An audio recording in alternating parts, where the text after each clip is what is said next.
ఏపీలో న్యాయస్థానం ప్రభుత్వం మధ్య నెలకొన్న ఘర్షణ వాతావరణంపై జైభీమ్ చిత్రానికి స్ఫూర్తి అయిన జస్టిస్ చంద్రు సంచలన వ్యాఖ్యలు చేశారు.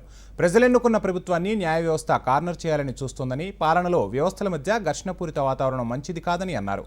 3 రాజధానుల కేసు విచారణ సందర్భంగా ప్రభుత్వం లేవనెత్తిన అభ్యంతరాలను న్యాయస్థానం కనీసం పరిగణలోనికి తీసుకోలేదని, న్యాయస్థానంలో పరిస్థితులు చూశాకే ప్రభుత్వం బిల్లు వెనక్కి తీసుకుందని జస్టిస్ చంద్రు అభిప్రాయపడ్డారు. న్యాయస్థానంలో ఇకపై న్యాయం జరగదని ప్రభుత్వం భావిస్తున్నట్లుగా అనిపిస్తోందన్నారు justice Chandru.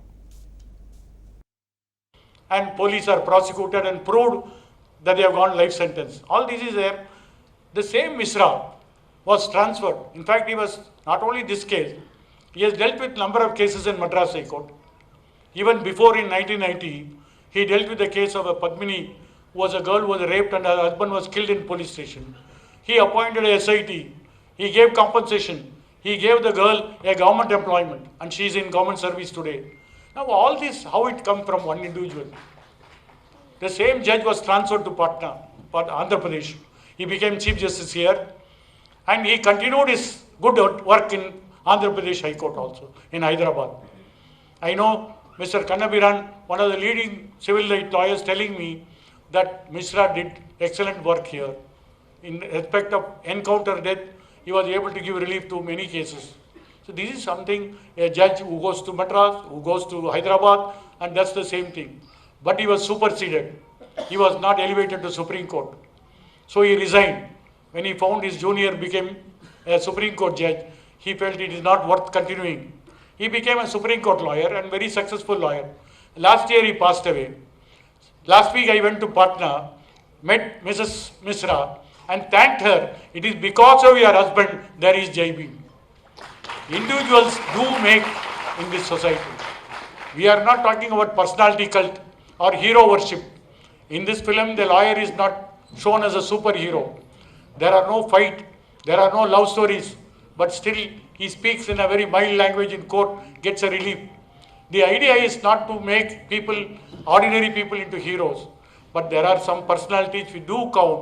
It is P.S. Misra, but for him this case would not have been there at all.